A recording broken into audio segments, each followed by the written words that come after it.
I guess real quick, just about, Illinois has got a nice team, played well.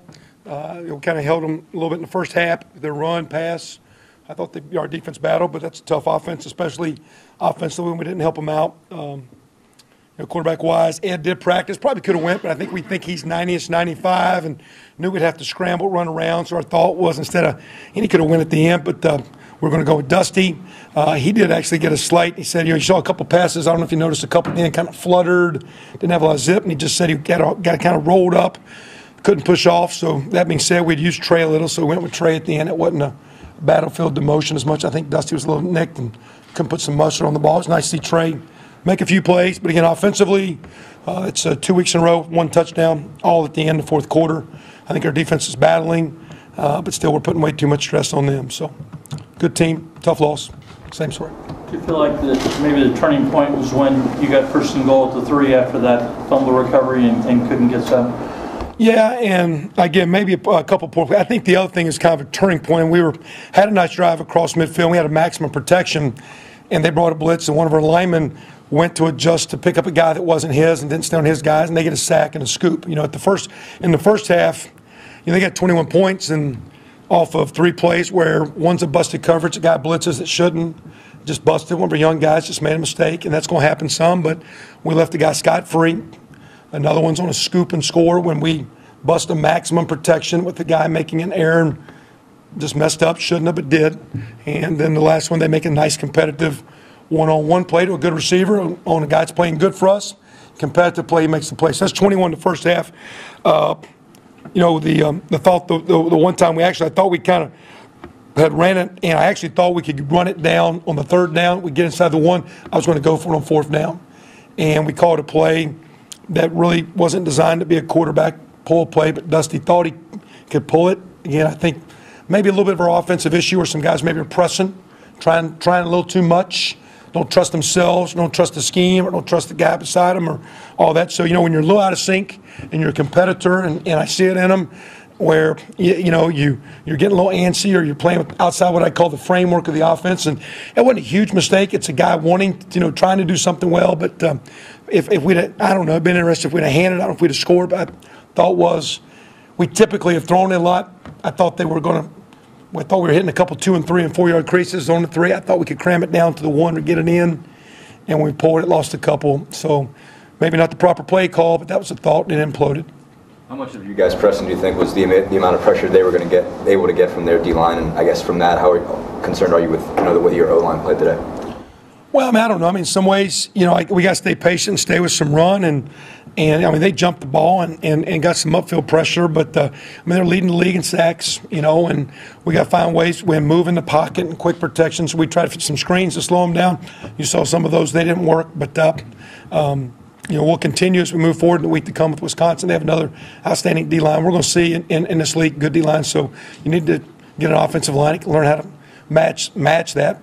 That being said, the team we played with nice running game, nice velocity with the backs. I did think Stephen Houston picked up today and, was kind of running behind his pads and took 2 and 3 and 5 yard gains and got some positive plays for us, and we need to build that. But when you're a one-dimensional team, even if you're really, really, really good, you're going to struggle in pass pro. And when you're playing young guys not as good as you want, you're even going to struggle more.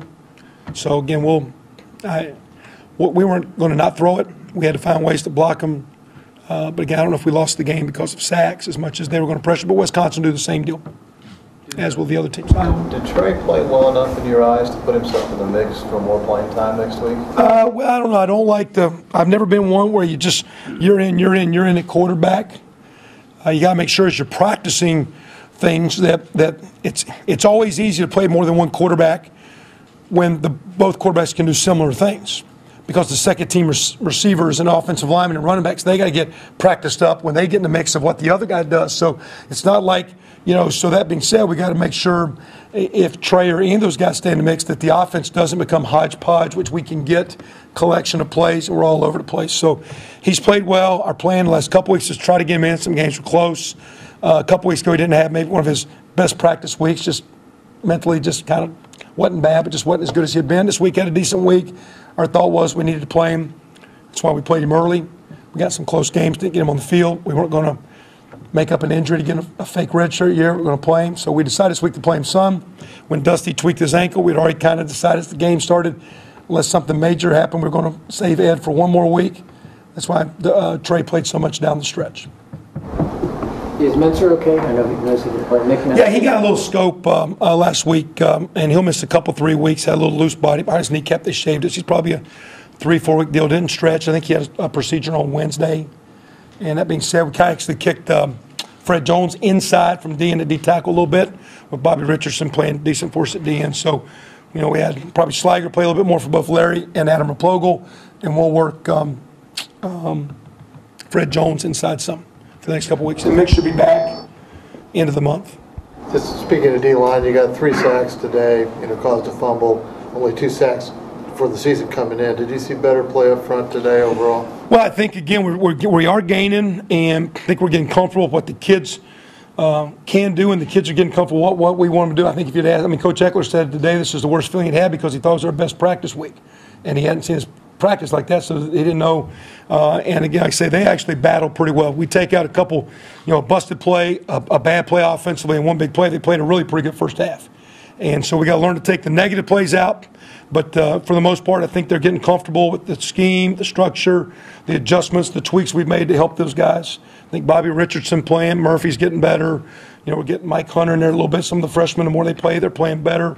So, anyway. You talked about D'Angelo. He got in there for a couple of plays, but was he still not quite ready to go? Well, he's ready. Just had missed a fair amount. And, we thought that, if you think you look at it, looked like Steven was, the last couple of weeks has kind of stepped up a smidge, was playing okay. And same time, there's a period of game where we weren't executing offensively that well, so he didn't get a lot of plays. So, if you would have had some 8 and 9 and 10 play drives, you probably got some back rotation. I took, Steven out the one play at the end. I just thought he looked tired at the end of the one drive. If we'd have had maybe more sustained drives, we'd have got those guys. But he's healthy, and hopefully we can move forward. But God, and not that Steven's the answer. And he was in the locker room just kind of disappointed at the same time. I said, hey, have you ran that hard before? And he goes, no. And I said, hey, you're going to do better. Keep building on it. So just trying to keep some of these young guys moving in a good way. And it's not an excuse. Just the more those guys play, the better. And we need more plays on offense to get D'Angelo and those guys in the game. Defense, it seems like big plays given up has been kind of a tendency this year. Obviously, A.J. Jenkins is one of the best receivers in the Big Ten, but is that more him making big plays or some problems back there in the back end of the defense? Well, one was a flat busted coverage where we were in a blitz, and a guy that should have been playing him in man blitzed, and he blitzed him and left him uncovered. So the one was just, that's miscommunication or bad play. The one fade ball, and we're going to play some challenge man coverage, and a good player. You can back off them. They can nickel and dime you down the field, but every once in a while we mix our coverages between challenging and pressing, playing off. The one touchdown in the second quarter made was, against man press, a fade route, a competitive play, and Nathan Choate throws a nice ball. They hit it right in stride. That's kind of a pretty good player. Maybe our guy needs to play it better, but when you're playing good teams that have good players, they will make plays. And again, so I go at halftime. There's 3 issues, and one was a couple good players for them made good plays, and we were quite there, didn't quite get it done. That'll happen once in a while. I don't know, as far as big plays in general, we're trying to blitz a little bit more. Maybe there's some vulnerable things when it happens. We're trying to play some man coverage. So that being said, maybe a guy will get beat man to man or get picked or rubbed off or not be in good position. But for the most part, I do think the defense, the last couple 3 from the second half of North Texas last week and this week, they're battling, they're gaining on it. We're not close to what we want to be, but I appreciate the way they're working. And they're pointing in the right direction, and we can build on that. Coach, you went with a full kickoff instead of the onside with 5+ to go. Any thoughts going with the onside at that point? Well, again, we had 3 timeouts, so if they were, we actually had to sit. We're going to wait and see what they were doing. They put their onside return team up, and the thought was, well, if we kicked it to them there and they get it, if we hold them, we're going to have to go 90 yards and score twice. So we thought if they put their normal team on, we could get one because we liked the matchup. We were basically checking. They put their little guys out there. We kicked it deep, and I think we pinned them down inside the 20. I can't remember where. It looked like 15, 18-yard line. That was the thought. And they ran the first play. We took a timeout. We were going to go 3 and out and get it with 5:30 and a short field, and then we're going to onside it to score again. That was the thought. Unfortunately, that's the drive. Then when they went basically 90 yards. Dustin, go ahead, last question. You talked a lot this week about quarterback won't run and just the ability and having a quarterback that can run for Illinois, how much of an importance that could make? Just how important do you think that was for them, this week? Basically, they got 88 yards out of Shieldhouse and just, having to deal with somebody with, with that kind of talent and ability to break one up. Yeah, I mean, and we'll get next week with Russell Wilson, and that's what, again, as you're always looking for. And even if you're a, pure drop back team, you're going to play against teams that provide pressure. So you got to move around, and so a guy that can make some plays with his feet. You don't have to necessarily be an option team, a triple option team, a zone read team, a speed option team, and Illinois has a lot of that in their offensive package. But a quarterback that can make some plays with his feet. Now, typically, guys that can really throw it aren't that great with the feet. Guys with great on the feet, really aren't great with the arms. Nathan's developing into being as a young player. He'll be a really nice player in the Big Ten in years to come.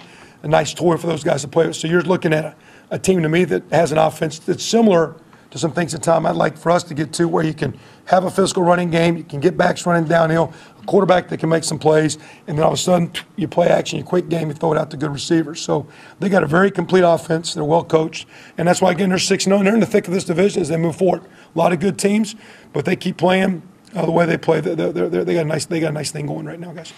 I appreciate it.